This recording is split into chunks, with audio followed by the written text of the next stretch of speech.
a gente precisa lembrar das vacinas, né? Da quantidade de crianças hoje que chegam para a gente nas emergências. Quando a gente pega o cartão vacinal, é uma criança de 1 ano que só se vacinou até 4 meses, como eu peguei hoje, né? Então, isso deixa a gente desesperado, né? Porque a gente sabe o que pode acontecer e o que já está acontecendo agora com o retorno de doenças que até então estavam extintas, né? Então, isso precisa ser mudado. Uhum. Diz, Dan. Pronto, daí eu ia perguntar do próximo passo. Então, quais são os principais diagnósticos dessas doenças das vias aéreas? E a gente avança para conversar sobre as prescrições para eles. Mas quais são os principais diagnósticos? Quando a gente precisa pensar sobre o diagnóstico, a primeira coisa que a gente precisaria fazer seria dividir anatomicamente as vias aéreas superiores e inferiores para que a gente pudesse, de fato, conseguir entender o que a gente está tratando, né? Porque como até antes da conversa com vocês, eu disse, Dan, essa aula vai ficar imensa, porque falar de IVAs é uma aula que dura uma noite inteira, né? É. Porque se a gente for começar a detalhar otite, rinocinusite, faringite, amidalite, epiglotite, aí a gente vai falar das complicações, que aí evoluiria para celulite. Enfim, a gente ia passar uma noite inteira aqui conversando e não terminaria, né? E aí, só que a gente acaba lembrando que realmente as principais afecções que chegam para a gente são gripes e resfriados, né? Essas daí são o que bate recorde, né? Seguido das amidalites, né? Geralmente, os quadros de rinocinusite, de rinite propriamente dita, ou de uma rinocinusite, ela vem muito mais para crianças um pouco maiores, mas a gente não pode esquecer que os sinos, eu já posso nascer com eles. Então, se eu já posso nascer com os sinos, então sim, eu posso ter sinusite desde latente, né? E isso não pode ser negligenciado, certo? Não é comum, não é comum, mas pode acontecer, tá? E aí, quando eu tenho as sinusites, que podem evoluir para uma otite, essa otite pode ser primária ou secundária, a depender de que etiologia a gente está falando, né? E aí, descendo, a gente vai ter as faringites, que hoje, particularmente, Daniel, a gente não está vendo muito, tá? Assim como a síndrome Krupp, ela não está sendo tão comum neste momento agora, tá? E aí, a gente acaba finalizando com as traqueites mesmo, certo? Como, graças a Deus, as não tão comuns, já que são uma das mais sérias, né? Antes de te perguntar sobre os fármacos prescritos, né, nesses aí, quero saber se os pacientes que chegam até você, se elas chegam com essa automedicação, porque isso vai influenciar na próxima pergunta sobre as prescrições iniciais. Porque pensando nas prescrições iniciais, acho que seria uma pergunta simples e todo mundo saberia, mas pensando no complexo qual a minha decisão aqui, sendo que ela já utilizou alguns dias desse. Então, por isso que eu te perguntei agora, primeiro, se já vem com essas automedicações. Uma das maiores problemáticas que a gente tem sobre a escolha dessa medicação é exatamente a automedicação. E é a automedicação errada, erradíssima, inclusive. Então, são aqueles bebês, por exemplo, que chegam para a gente com 4, 5, 6 meses tomando loratadina, onde é uma droga que só é liberada depois dos 2 anos, como nós temos, infelizmente, de formas clandestinas, a venda de antibiótico.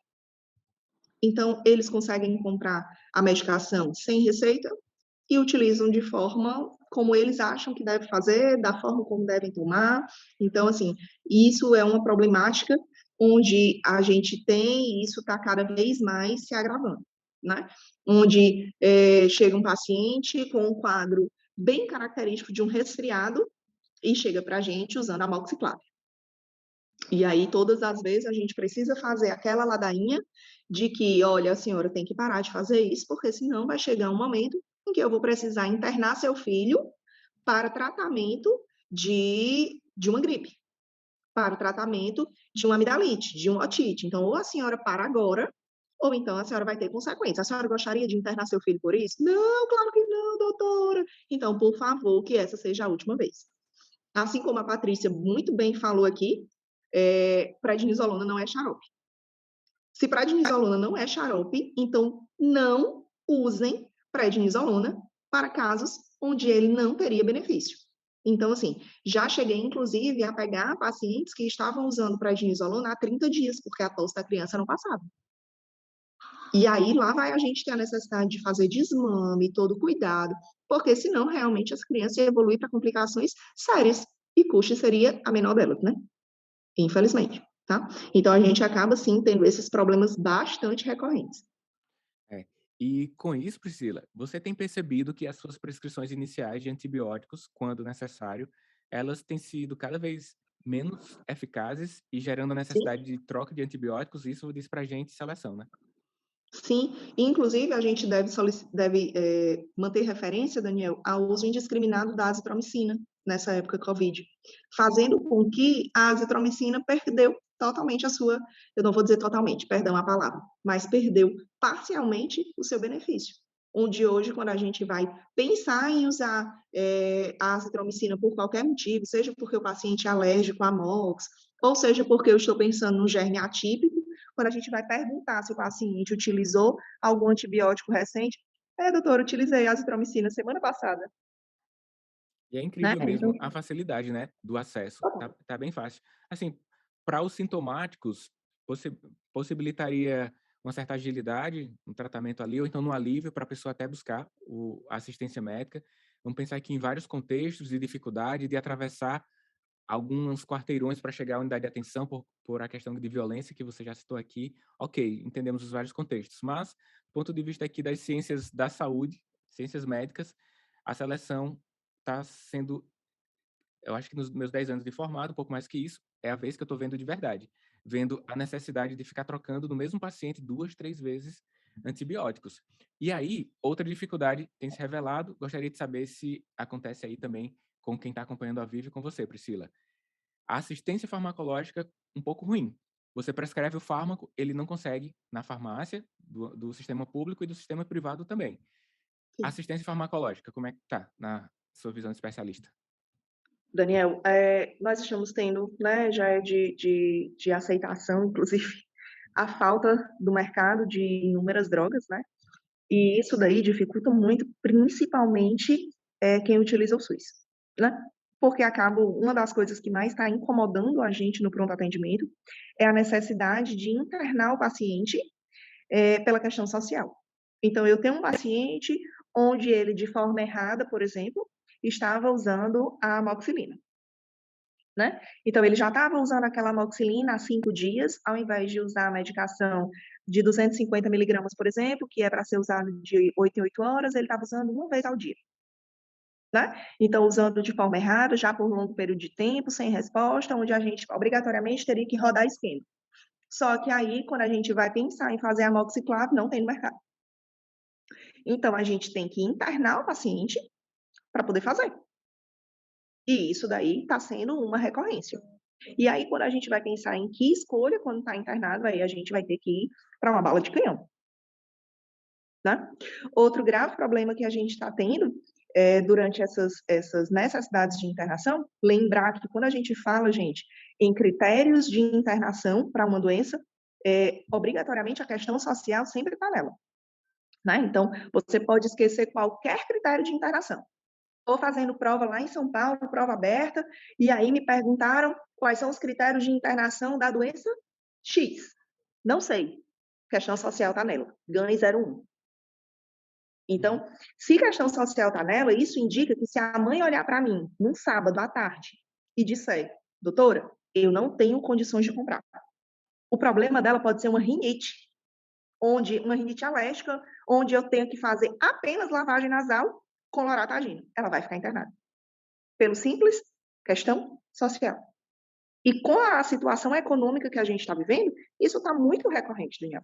Então, infelizmente, essa é a nossa realidade, né? Então, acabam que tem que ter essa noção social para que a gente escolha a melhor medicação para o nosso paciente, que se ele não tem dinheiro para comprar 1 quilo de carne, por isso ele está comendo salsicha, que está causando toda a reação gastrointestinal no paciente, por que eu vou passar uma medicação que ele não vai achar no SUS, que ele não vai comprar? A Então, há esta necessidade. Lívia traz aqui que, no contexto dela, na maior parte acredito também, que a azitromicina está sendo utilizada para doer a garganta, e aí já utiliza, né, em dias posologia inadequada. E o Yuri complementa o seguinte, que existe uma pressão pela prescrição de antibióticos por parte de pais cuidadores. E Sim. quando a gente prescreve sintomático, dipirona, ou quando prescreve antihistamínico, como a loratadina, que está disponível, alguns até citam, só isso, né? Isso eu já dei ali no primeiro dia. Aí eu quero saber, então, sobre o papel de sintomáticos nessas prescrições, das doenças das vias aéreas, e também sobre dicas práticas de como sobreviver à pressão por prescrição? É interessante, Yuri, que há mais ou menos uns 7 dias eu vivi algo bem parecido. O plantão estava lotado, tinha paciente amarelo esperando 6 horas para atendimento. Tu imagina os verdes estavam lá para 10 horas de espera. E aí uma mãe entrou, uma mãe era uma tosse persistente, não tinha febre, não tinha nada, mas era uma tosse que já durava 10 dias, e o pai da criança era fumante. E aí, quando eu passei lavagem nasal e a loratadina, que você acabou de colocar, aí eu ouvi a seguinte frase: eu esperei 4 horas por isso. Então Uhum. aí eu olhei e disse: foi. Mas a senhora não vai pedir nenhum exame? Não, senhora. Mas e o raio-x? Não precisa. E exame de sangue? Também não.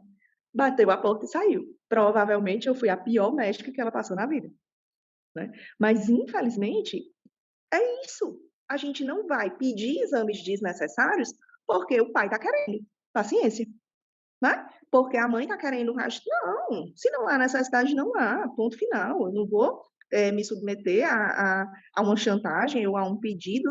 Se quem estudou foi você, quem sabe é você. Então, não há maneiras, né, da É, gente, infelizmente, ceder a esse tipo de coisa. é. No contexto da emergência é até mais difícil, né, no pronto atendimento, por não ter relação com os familiares. No contexto de Sim, ambulatorial, quando você tem a realização da puericultura, você já tem nível de relacionamento com os familiares e pacientes, e a tomada de decisão e a adesão terapêutica fica até melhor. Mas no contexto de DESP, né, na atenção primária, quando está ali atendendo a demanda espontânea, é bem mais difícil. sim, Há uma necessidade de jogo de cintura para informar ao paciente que o não fazer é o fazer bem em muitos momentos, né? É a prevenção quaternária, quando você tem um rigor na hora de fazer as condutas médicas, prescritivas, solicitação de exames, etc. Mas, à medida que os sistemas de saúde evoluem, o sistema educacional deve evoluir também para que as pessoas entendam isso, né? Então, muitas pessoas não entendem, é o nosso contexto de hoje. Associa as condutas médicas prescritivas, eu digo exames complementares e prescrições de fármacos, com qualidade de assistência, sim. quando muitas vezes o não fazer nada é a melhor conduta, né? Na medicina a gente tem muito disso. A Janaila traz o seguinte: pega pessoas usando a posologia da loratadina de forma inadequada, 3 comprimidos por dia, e aí vem efeitos adversos também, que são outras queixas, você vai até investigar. Por exemplo, a loratadina ela pode ocasionar uma cefaleia de intensidade moderada a grave quando em alta dose, né? Então, 3 comprimidos por dia, ultrapassando uma dose segura. E dentre os efeitos adversos dos outros, você citou do corticoide, utilizando há 30 dias, efeitos adversos vão apresentando, misturando todos os sinais e sintomas, confundindo o diagnóstico, demandando do médico mais solicitações de exames, é uma bola de neve quando você toma condutas inadequadas. Quando você toma uma conduta inadequada e o paciente é visto por outro colega em outra situação que não viu inicialmente, pronto. Nós mesmos, todo mundo aqui atendeu alguém que recebeu uma conduta, não ficou muito claro o porquê daquela decisão anterior e deixou um pouco complicada a conduta atual, né? Pronto. Teve um momento, você falando agora me remeteu a uma vez que eu estava no hospital particular, terciário, onde chegou uma paciente para eu autorizar o uso da ceftriaxona, certo? Aí eu fui inventar de perguntar por que que ele estava usando ceftriaxona. Porque eu podia não ter feito, eu podia ter só autorizado, mas eu fui inventar de perguntar. Aí Quando eu depois fui, que vê, não pode desver, né? Mas fale. não, né? Pois é, exatamente. Aí eu fui, fiz a pergunta, ela disse que era uma infecção de garganta, porque a criança cuspia o remédio.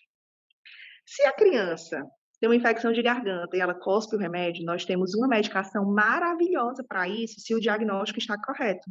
Se chama bezetacil. Se eu tenho uma infecção de orofaringe, eu acho que aquela amidalite é estreptocócica, e a paciente não faz adesão medicamentosa adequada, seja o motivo que for, nós temos a bezetacil que resolveria esse problema. Aí, a colega inventa de fazer ceftriaxona, 5 dias. Aí chega para mim para eu autorizar a aplicação. Quando eu vou olhar a garganta da menina, a gente tem uma herpangina. Como é, Daniel? Que agora eu vou dizer para a mãe que as 5 doses de ceftriaxona que ela comprou não adianta de nada, porque na verdade que a filha dela tem uma infecção viral. E aí? Entende como é difícil? Difícil. É o Entende? médico do segundo atendimento, ainda mais com os fármacos ali na mão. Então é difícil. E aí lá fui eu conversar com toda a delicadeza, mas mostrar que, na minha opinião, a criança não precisava mais daquela medicação. Mas não é fácil, Uhum, não é fácil, uhum. né? E aí a gente, inúmeras vezes, certamente vocês tiveram contato com isso de diversos aspectos, né? E é sobre isso que eu quero perguntar agora, sobre a adesão terapêutica. Nesse caso aí, você citou, né, a criança não conseguia engolir, ela cuspia o fármaco. Sobre a adesão terapêutica, você então já disse pra gente do papel da penicilina. Que mais, Priscila? Quais os fármacos que não são bem aceitos? Por exemplo, quando você vai prescrever um paracetamol, ele tem um gosto bem ruim, mas vale a pena prescrever o ibuprofeno, o Alivium, que é um anti-inflamatório? Como é que a gente atua nessas situações? Quais os fármacos ali intercambiáveis? Tá. Inicialmente os sintomáticos. Inicialmente, quando a gente inicia pelos sintomáticos, quando a gente fala dos antipiréticos, a gente tem de escolha a dipirona e o paracetamol, né? O paracetamol, ele tem um gosto um pouco melhor, esse que o SUS disponibiliza, do que a dipirona. A dipirona, ela é um pouco mais amarga, né? E aí, a gente já inicia com essa problemática, mesmo a gente sabendo que em alguns pacientes o paracetamol demora muito mais a fazer efeito do que a dipirona. Então, às vezes, é melhor dar as gotas amargas da dipirona do que, enfim, passar apenas o paracetamol, que ela demoraria a fazer efeito. O que não podemos fazer nunca, inclusive isso é proscrito pela SBP, é o cruzamento de antipirético, o acúmulo deles. Então, eu faço a dipirona, 2 horas depois eu faço paracetamol, não passou a febre, faço ibuprofeno. Não pode, tá? Essa tática, essa maneira de uso, ela já foi, no passado, escolha da SBP. Hoje não é mais. Hoje, isso não deve ser continuado. Então, se o paciente tem por escolha a dipirona, ele vai usar a dipirona. No máximo de 4 em 4 horas, mas escolhe apenas um, tá? O Daniel fez uma pergunta interessante sobre o uso do ibuprofeno. E aí, Priscila, o ibuprofeno, ele pode ou não pode ser usado como antipirético? Lembrar que o AINE, né, o ibuprofeno, ele não foi fabricado para ser antipirético. Descobriu-se, à medida que se foi usando, que ele também tem essa função, né? Se ele tem essa função, e aí fica a dúvida, posso ou não posso utilizar? Não deve. Não deve, não significa não pode. Temos melhores maneiras de tratar uma febre do que um ibuprofeno, tá?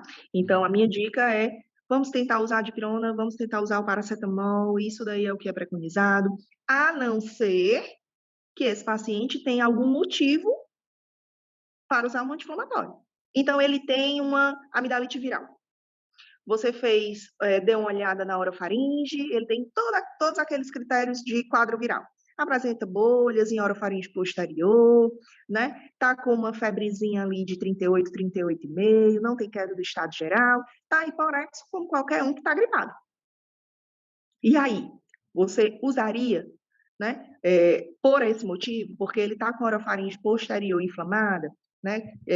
Não gripado, como eu falei agora, mas com amidalite viral, sim, talvez fizesse um bom efeito, tá? Beleza. E aí sim eu posso fazer com ação anti-inflamatória, Hum, que acumulando, ele também tem função antipirética. Mas usar apenas como antipirético, temos drogas melhores. beleza. Uma pergunta interessante aqui, para melhorar a adesão farmacológica, Priscila, é possível colocar esse fármaco em algum produto, líquidos, sucos, etc., ou a biodisponibilidade é alterada? Tá. Essa pergunta é bem interessante porque isso vem recorrente para a gente, né? Existem algumas drogas que eu não posso colocar com temperaturas elevadas, tá? Existem outras que tanto faz como tanto fez, colocar no quente ou colocar no frio, certo? A dica que eu dou é que se a criança ela não toma a medicação de forma adequada, você deve colocar na colher com um pouco do suco, na colher. Por que isso, tia Pri? Eu não estou conseguindo entender. Vamos imaginar que a mãe coloca as gotas da dipirona no copo de suco, só que a criança só tomou 2 dedos do suco. E aí, quanto de dipirona ela tomou? Não vou saber nunca, porque ela não tomou o copo todo. Agora, se eu for colocando, vamos imaginar que a criança vai tomar 10 gotas, certo? E aí eu vou colocando de 2 em 2 gotas em uma colher, daqui a pouco ela tomou as 10 e nem percebeu. Mas aí eu tenho certeza, porque ela tomou 5 colheres de suco, cada uma com 2 gotas. Entendeu a diferença? Agora, se eu coloco na mamadeira de leite, vou botar a dose da amoxicilina na mamadeira do leite. E se ela tomar só metade? Quanto ela tomou? Não vou saber nunca, tá? Inclusive, Yuri, tem uma dica que eu sempre uso quando a gente vai precisar fazer, por exemplo, alguma medicação que não é habitual. Por exemplo, um antiviral, tá? O paciente está com influenza e a gente vai lá fazer aquela diluição horrorosa daquele comprimido. Comprimido horrível, gosto péssimo, cheiro horroroso. E aí você pode colocar calda de chocolate. Tranquilamente. Novamente, na colher. Diluo o comprimido, coloco na colher, coloco a calda de chocolate, a criança toma sem nem perceber. Mas se colocar no copo de suco, não sei quanto foi que ela tomou. Beleza? Beleza. E para a gente chegar aqui no fim, vamos chegar ali no soro fisiológico, que tem o seu papel. Priscila, tá faltando soro no seu contexto, porque antes, de uma forma mais frequente, no setor público ou privado, era prescrito a higienização nasal com uma seringa de 20 ml, você fazia aspiração e fazia higienização. Hoje nós temos novos dispositivos que precisam de um fluxo inclusive. e um volume maior, de 250 ml, o squeeze, 500 ml em outras situações para o adulto, e tem os já feitos em jato, né? Então, isso fez com que houvesse um consumo maior do soro no mercado. Então, Sim. tá faltando soro em muitos contextos. Aí, fala pra gente um pouco sobre a higienização nasal de alto fluxo, aquela, e alto volume, ou o papel de complicação que pode gerar, se você não explicar adequadamente, fazer a higienização ali com o soro fisiológico na seringa de 20. Quais esses mecanismos e o que tem de benefício e de risco, considerando que toda conduta médica pode gerar também algum dano. Tá. Primeiro, essa ideia da lavagem nasal, ela tem por obrigação ser extremamente difundida, né? Por cultura, a gente escova os dentes no mínimo 3 vezes ao dia, correto? Ela era para lavar o nariz 3 vezes ao dia. No momento que se escova os dentes. No momento que se escova os dentes, se lava o nariz. Somente por cultura, nós não temos esse hábito, né? E aí, o que acontece? Esses pacientes, principalmente quem já tem aquela rinite alérgica, quem já tem aquele contato com um alérgeno persistente, seja porque mora num campo com muito vento, que tenha muita flor, seja porque tem um familiar fumante, seja porque a rua tem muita terra, ou que nessa época do ano, que o guarda-roupa está cheio de fungo, e aí sempre vai viver com aquele nariz entupido, né? Inclusive, a gente chama de aviso do alérgico, né? Ele já está te dizendo o quão alérgico é quando ele faz esse movimento, né? De prurido nasal, que é extremamente importante, prurido ocular, né? Então, a gente precisa criar esse hábito de lavar o nariz fora da crise, a fim de evitar algumas crises, né? E aí a gente repete aquela historinha de que catarro verde ou catarro amarelo não é igual a antibiótico, né? É igual a aumento de celularidade morta na secreção que está acumulada. E aí eu preciso tirar aquela secreção, tá? Lá atrás, quando a gente era pivete lá em Barbacena, né, Daniel? Tinha uma história que a gente fazia lavagem nasal com conta-gota. Aquilo dali não serve para nada. Conta-gota tem baixo volume com nenhuma tração, zero, acabou-se, não serve para nada. Aí, as empresas começaram a criar outros mecanismos de spray. Spray contínuo, spray 360, baixo volume com pouca pressão, não serve para nada. Se essa secreção ela está em estase na face, eu preciso de muita pressão com muito volume. Ou então, eu preciso de muita pressão com baixo volume. Mas aí, se eu fizer mais vezes, eu compenso esse pouco volume. E aí veio a ideia da seringa. Onde na seringa eu tenho baixo volume, mas eu tenho grande pressão. Qual é o problema? Incomoda as crianças. Então, eu não tenho pressão nenhuma. Daqui a pouco, eu seguro o menino, agarro de um lado, agarro do outro, boto a seringa a pé. É claro que aquilo dali vai incomodar muito, até a criança perceber que respira melhor. Quando ela começa a perceber que respira melhor, ela pede. Mas até chegar nesse nível, demora. A criança dá um show, Terceira Guerra Mundial na casa. E aí a mãe já desiste. E aí surgiu no mercado, eu particularmente comecei a ver esse ano. Se foi antes, não me recordo. Alguns outros aparelhos ou mecanismos caros, não são baratos, são caros para a nossa população, porém eles são reutilizáveis. Então isso acaba meio que fazendo uma compensaçãozinha. Que eu tenho média pressão, ele não tem alta pressão, ele tem média pressão, com alto volume. E aí eu consigo fazer a lavagem de forma mais eficaz. Vai lá, Dan, pegar. Que faz com que eu tenha uma ação mais eficaz junto ao meu paciente, né? Então, aquela secreção que está extasiada, com o alto volume eu consigo fazer. Isso, tem esse daí e tem um outro que tem uma mangueirinha. Uhum. Esse que tem a mangueirinha, ele fica aqui, a mangueira vem para cá e eu aperto aqui de cima, tá? Mas os dois têm boa eficácia, certo? Os dois têm excelente eficácia em relação à lavagem nasal, porque vai conseguir lavar, tirar aquela secreção que está extasiada, fazendo com que a criança tenha um benefício. E aí as perguntas da mãe. Doutora, precisa entrar de um lado e sair do outro? Claro que não, né? Porque se eu entrar aqui e sair pela boca, como é que vai sair pela outra narina? Eu posso simplesmente fazer e sair pela mesma narina. Como eu posso fazer aquela cena linda, onde ela entra de um lado e sai do outro, né? E aí, perfeição, certo? Mas a gente tem essas três maneiras. Complicações que podem existir, o Daniel já botou, né? Já ia falar agora. Complicações que podem existir mediante... Muito bem, Lívia. Complicações que podem existir dessa lavagem nasal. Lívia, além da pergunta se vai para a cabeça, tem a pergunta se vai para o pulmão, né? E aí, doutora, vai para a cabeça? Vai para o pulmão? Claro que pode ir. É fisiológico, né? O organismo trata de resolver se for para o pulmão, sem nenhum problema. For para a cabeça, eu só acho que não coça o cérebro, né, não, Lívia? Agora, uma complicação que a gente precisa ter cuidado é com a otite.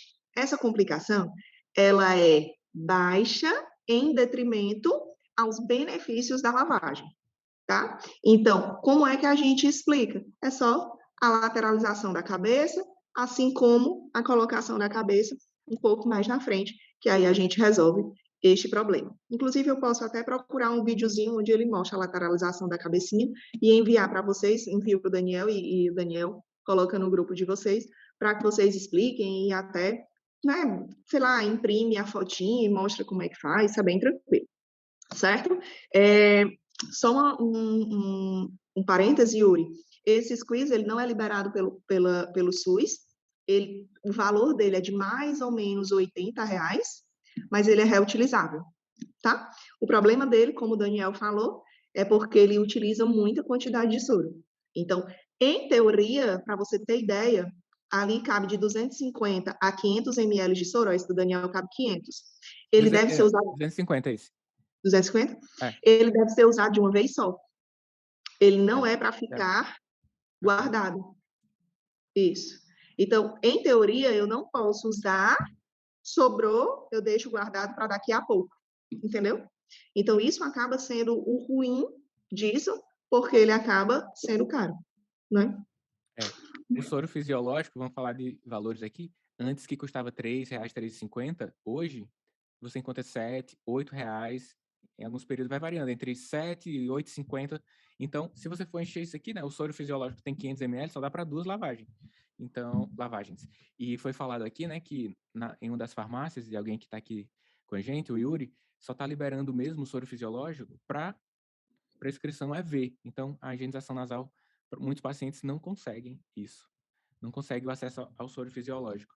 No longo prazo, esse squeeze acaba se diluindo no preço, né? Tem uma vida longa, se você for ficar comprando a seringa de 20 ml, que muitas vezes também não tem na unidade. Foi citado aqui que só tem a de 10, aumenta a chance dessa alta pressão ir para a cavidade e causar complicações, né? Como a Priscila falou, né, Priscila? Priscila, acho que nós percorremos todos os pontos que seria interessante para um encontro como esse. E vamos ver se alguém tem algum questionamento a mais para a gente finalizar, ou você queira citar algum ponto que não foi listado até esse momento. Amanda... Eu vi que a Amanda fez uma pergunta aqui importante. Quais as quantidades adequadas em ml, a depender da idade da criança, desde o Tá. recém-nascido até o 5º ano de vida, por exemplo? Amanda, é empírico, tá? Isso é bastante empírico. Se você for fazer mediante seringa, em recém-nascidos, você vai usar de 1 a 3 ml, no mínimo 6 vezes ao dia. Então, é aquele paciente que tem o velho resto de parto, né? Aquele paciente que ele roncador, né? Que é o que a gente chama de lactente roncador, ou bebê roncador, né? Então, você vai fazer a lavagem nasal com a seringa.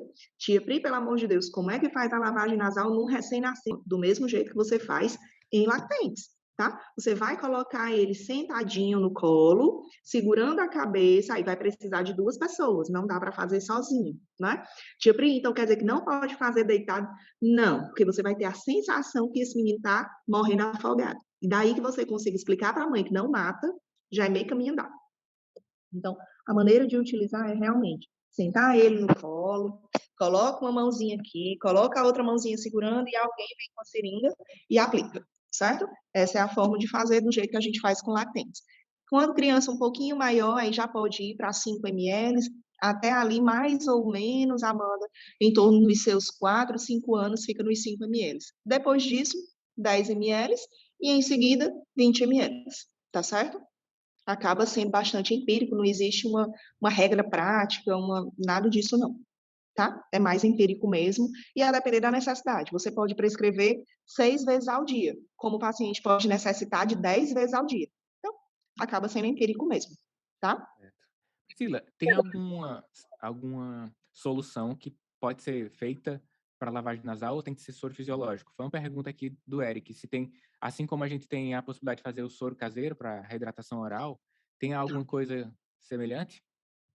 Tá. Esse squeezing, inclusive, ele vem com um pauzinho É. de soro fisiológico em que você mistura com água, né? E ele já vem ensinando como faz, então você pega aquele envelope de um tanto de água, né? Esses métodos caseiros, infelizmente, eles não têm respaldos científicos para serem feitos, então existe uma galerinha querendo fazer com sal, não sei o quê, não tem respaldo científico, então não deve ser feito, tá? Inclusive, para vocês terem ideia, por falar nisso, Daniel, já me chegou no pronto atendimento galera que estava usando água do mar. Água do mar. É bem salgadinha. Não pode, né? Não pode. Então, não tem respaldo científico, líquido que não seja soro fisiológico para lavagem nasal. É, foi uma boa pergunta, Priscila, porque eu já vi familiar me perguntando se um dado vídeo me mandou o link, né, que o cara estava ensinando se tinha futuro, se tinha evidência. Evidência não foi assim que a pessoa perguntou, se podia usar, né? De vez em quando todo mundo aqui recebe, né, um link do vídeo, isso é verdade, não sei o quê, né? Então já chegou também para mim, mas você elucidou aqui agora. Se o soro fisiológico incomoda, Yuri fala, imagina a água do mar, né? Só faz uma vez e pronto. Daniel, Daniel, Mas, deixa eu só um relato aqui, que está chegando umas coisas absurdas. Eu não sei Certo. se você pegou, Priscila. Deixa eu só dizer quem é que está falando aqui, né? A doutora Patrícia, pediatra. Pode abrir a câmera, se puder também, doutora, para entrar aqui Pronto, com a gente, mas pode falar. pronto. Não, é só um relato de umas coisas absurdas de colegas, principalmente otorrino, né? Não sei se você pegou, de orientar o paciente a usar shampoo Johnson junto com soro para fazer lavagem do nariz. Eu disse, meu Deus, onde é que viram isso aí? Aí até uma mãe que era da área de saúde que disse, doutor, eu procurei em todos os cantos alguma coisa científica documentada, não tem nada. Eu disse para você ver que isso é loucura, né? Então tome muito cuidado com essas coisas modinhas que o pessoal começa a inventar. Ela me disse que até mel caro com soro estão usando para lavar nariz. Eu nunca vi um negócio desse. É só um relatozinho para vocês terem cuidado para não acreditar muito nessas coisas. E às vezes você, o doutor Torrino está usando, eu vou usar também. Gente, pelo amor de Deus. Não vamos na onda, Patrícia, não. Por isso que uma das encontros... coisas, uma das Pode coisas falar, mais Priscila. esdrúxulas, uma das coisas mais esdrúxulas que eu já vi em tratamento de IVAs foi uma paciente que chegou para mim, ela tinha colocado limão, alho e mel no ouvido para otite. Então, é realmente Grave. difícil. Então, infelizmente, esse modismo de internet fácil, de Instagram, de TikTok, de não sei o quê, acaba realmente influenciando muito e de forma errada, infelizmente. Eu tenho um canal no YouTube para educação em saúde, de tantas pessoas me perguntarem. Obrigado, doutora Patrícia, por ter entrado. Família grande, né? Sempre pergunta, vou criar um canal. Toda vida que chegar uma dúvida, eu gravo aqui o vídeo, mando o link e fica também pro povo, né? Aí eu percebi, a minha ideia é essa, vou fazer educação em saúde, vou dar evidência e tudo, vou pesquisar e vou fazer a melhor explicação possível. Só que tem muitos comentários, Priscila, nos meus vídeos, dizendo assim, vendido pela indústria, só diz que não é para usar alho porque não sei o quê. Tipo, eu pensava que eu ia ser o bom, eu sou o ruim, entendeu? Então, já chegou, né, muitas prescrições duvidosas e encontros como esse são importantes para a gente destacar alguns pontos novos, como a temperatura, que a Priscila citou lá no início, elucidar sobre utilizar na sequência 3 fármacos, paracetamol, dipirona e ibuprofeno, como citou, e esses detalhes, eles vão melhorando a nossa capacidade técnica aos poucos, trazendo mitos e verdades agora no final, né, para não engolir qualquer coisa, nem água salgada, nem tempero otológico, né. Então, Agora, Priscila. só para a gente finalizar, Daniel, e só para a É. gente dar um fechamento, obviamente, para a gente não pensar que a medicina popular ela não vale a pena, né? Então, eu vou dar 2 exemplos aqui de coisas que para as IVAs fariam um bom efeito, tá? Banho de eucalipto com alfavaca tem uma boa resposta para a desobstrução nasal.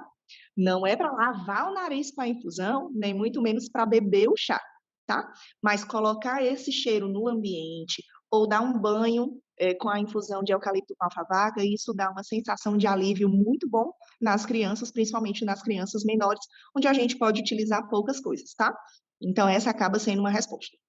E aí, uma outra coisa, que inclusive me perguntaram hoje, na aula de hoje que eu dei, é sobre o uso de lambedor, tá? Então, o que é o lambedor? O lambedor nada mais é do que um xarope feito com mel ou açúcar e várias ervas. E aí, a erva pode pensar em qualquer uma erva que você quiser colocar, você bota dentro. Então, tem gente que bota alho, que bota agrião, que bota... Então, aí a gente tem sempre que lembrar que aí eu posso usar cebolinha branca, posso usar qualquer uma das ervas. E, doutora, isso serve para quê? Isso vale a pena? E aí a gente tem que lembrar obrigatoriamente. Qual é o melhor mucolítico que existe? E aí, Daniel, qual é o melhor mucolítico que existe? Água. A água. Se a água é o melhor mucolítico que existe, então eu dou o lambedor, que é doce, e vai dar sede. Se der sede, a criança bebe água. Resolveu a tosse. Se eu disser para a mãe, dê água, sabe quando é que ela vai dar? Nunca. Ela vai preferir aquele xarope que o farmacêutico vai vender. Mas se eu disser, dê o lambedor, ela vai fazer o lambedor. Vamos só fazer um parêntesezinho. Obviamente, crianças menores de 2 anos não podem tomar mel. Então, não pode ser lambedor de mel. Tia Pri, pelo amor de Deus. Mas a SBP também diz que não pode açúcar. Chapa, tenha nervo. Não é para o menino tomar para o resto da vida, não. Ele vai tomar ali 2, 3 dias e acabou-se a história. Certo? Então, para essas condições, obviamente, você está liberado. Tá bom? Não vai fazer uso contínuo. Só uma pergunta de gente chata, né? Se é para dar sede, então dá sal também pro menino. Eu... Comida salgada. Mas não precisa responder.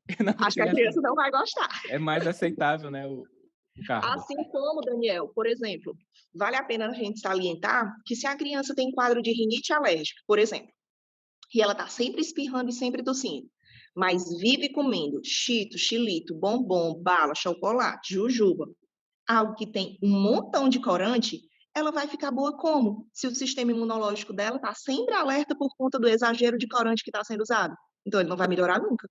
Nem se usar loratadina, como as meninas colocaram aqui no começo, de forma contínua, vai ter resposta. Porque o sistema imunológico dela está sempre assim, ó, em alerta para enorme quantidade. Tá? Outra coisa que é natural, mas criança com tosse deve evitar, é pipoca. Qual é o motivo, tia Pri? Não é o sal não, viu, Daniel? O motivo é exatamente a palha da pipoca que solta quando a gente come a pipoca. E aí ela vai ficar na garganta, vai irritar e vai dar tosse. Então, ela também deve ser evitada. Então, sendo assim, a criança que tem tosse, ela não pode comer pipoca, ela não pode comer essas baganas de bala, bombom, pirulito, chiclete, cheetos, chilitos. Na verdade, um parênteses, ninguém pode, né? Mas só dando um puxão a mais. Além dos refrigerantes com corantes, tá? Porque vão deixar o sistema imunológico sempre alerta, tá? Mas o banho de eucalipto com alfavaca tem uma boa resposta, e para os pacientes que têm um poder aquisitivo menor, o bom e velho uso de lambedor faz um bom efeito, além de ser a cara de vó, né? É. É. A conversa aqui tá muito legal, o tempo tá passando voando, tá bem dia a dia mesmo, mas tem uma pergunta aqui pra gente fechar. Quem tiver outras questões, a gente debate nos pequenos grupos. É porque o Eric trouxe, Priscila, aqui o seguinte, para aquelas crianças que têm capacidade de fazer gargarejo, após os 6 anos, 7 ou mais, pode fazer essa recomendação? Gargarejo com água com sal. Sim, gargarejo ele pode ser feito tão logo a criança consiga fazer, né? Crianças mais novas não adianta você pedir para gargarejar, porque elas não vão conseguir, tá? Além disso, você me fez lembrar, Eric, de um gargarejo que a gente faz com bicarbonato de sódio. Também é cara de vó, né? Mas acaba tendo um efeito, sim, principalmente pelo fato dele também ter alguma ação, central, não estou lembrando os nomes agora, que acaba sendo uma das ações ali de melhora local, então vai ter resposta, sim. Belezinha? Uma coisa que vocês não me perguntaram. E aqueles sprays? Funciona, não funciona? De soro? Não, aqueles Não, sprays. aqueles... Ah, certo. Tipo, própolis, essas coisas. Exatamente. Adianta de nada, né? Aquilo dali é só local, tem efeito ali de 2, 3 segundos, depois tu já precisa de novo. Então, ali não tem efeito nenhum, não, tá? Gargarejo com enxaguante bucal, ele tem efeito para outras doenças, como, por exemplo, a gengiva estomatite ou então a herpangina, tá? Qual é o motivo da gente usar? Vai curar a doença? Não. Mas uma criança com herpangina, com gengiva estomatite, ela não consegue fazer a higiene. E aí eu tenho chance de ter infecção secundária de etiologia fúngica, tá? Por isso que a gente não deve fazer nistatina solução oral em paciente com herpangina. Tem nada a ver, né? Eu tô com um vírus, aí eu faço um antifúngico, exceto se eu tiver essa infecção secundária por fungo, algo que é bem comum pela falta de higiene. E a criança não higieniza não é porque não quer, porque não consegue mesmo, tá? Então, para os pacientes um pouco mais abastados, eu posso fazer sim com enxaguante bucal. Higiene do jeito que você já viu, que ela tanto pode ser feita enrolando o dedo num algodão ou numa fralda, lava o céu da boca, bochecha e língua. Para os pacientes com poder aquisitivo menor, você pode fazer a higiene com bicarbonato de sódio. Repito, não vai curar nem a herpangina e nem a gengiva estomatite, tá? Ela vai evitar a infecção secundária por fungo devido à falta de higiene dessas crianças pela própria doença de base que dói e machuca bastante a enorme quantidade de afta, tá bom? Beleza. Então, finalizamos por hoje. Muito obrigado, Priscila. Foi ótimo. Muitas informações importantes que serão utilizadas amanhã por quem for atender o próximo paciente com essas queixas respiratórias. Valeu mesmo. Valeu, pessoal, que está acompanhando aqui no ao vivo. A gente se encontra na próxima semana para mais um tema aqui de pediatria, saúde da criança. Valeu. Bom, meninos, foi um prazer estar com vocês. Espero ter podido contribuir de alguma forma para o dia a dia de vocês e estou à disposição, tá? O que precisarem, se tiver algum caso que queira discutir comigo, estou sempre à disposição, tá? Beijinho. Tchau, Boa semana a Dan. todos. Tchau. Obrigada, tchauzinho.